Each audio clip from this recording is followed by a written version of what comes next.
my name's Dan. I'm part of the SEO team here at Click, and today I'm going to talk about Google's Quality Rater Guidelines.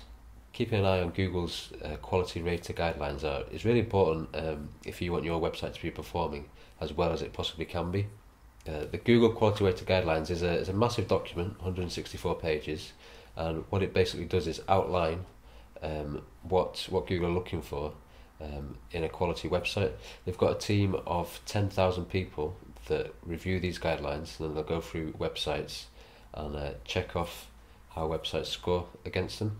So the guidelines were recently updated to include a big section about something that's known as EAT, which stands for Expertise, Authority and Trust.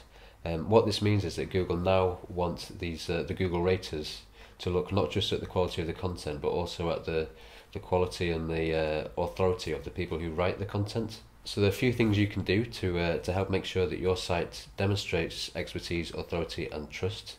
One of the key things you can do is make sure that the people who are writing the content on your site are credible sources, and if they've got relevant experience, relevant qualifications, make sure that they're mentioned on your site. You should also make sure you use author pages on your site, and on those pages obviously say why your writers are, what their area of expertise is, what they know about the subject they're writing about, their past history, and anything else that's relevant, put that on there. It's also a good idea to add links to their social profiles as well, if those demonstrate that your authors have experience in your field.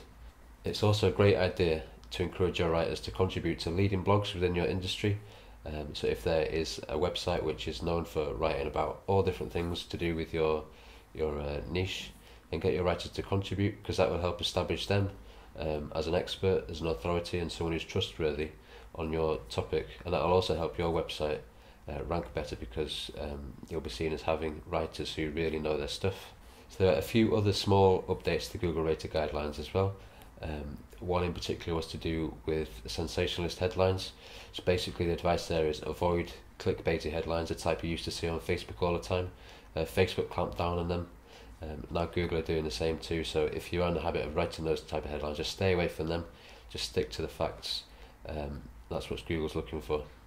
The main purpose of the Google Quality Rater Guidelines is to ensure that good quality content does well and low quality spammy content doesn't do as well. So make sure your content caters for your users' needs and it answers their questions clearly. So for example, if you're trying to rank for how to sell my business, the user's probably expecting a step-by-step guide on what steps they need to take to get their business sold. If instead of that, you've just got a small call to action that says, selling your business is really hard, but we can help, get in touch here, the user's needs aren't served, so you're unlikely to rank as well. Also, make sure that your content you write is high quality and it answers the questions in depth. Don't waffle, but if your answer is only 200 words and really you need 1,000 words to give a complete and thorough answer, then again you're unlikely to rank well. Another point is don't stuff your site with adverts. We've seen many sites really struggling with their rankings because they've been overstuffed with ads. And if you stuff your site with ads, it slows down the site for users, and it sends a clear message to Google that you're more concerned about monetizing your content than you are about serving the user. So if you do have to have ads on your page, just keep them as minimal as possible. So the general ethos of the search quality guidelines is that you shouldn't look for shortcuts in search, but instead focus on building quality over time. And if you do that, over time you should see your performance continue to steadily grow. Thank you.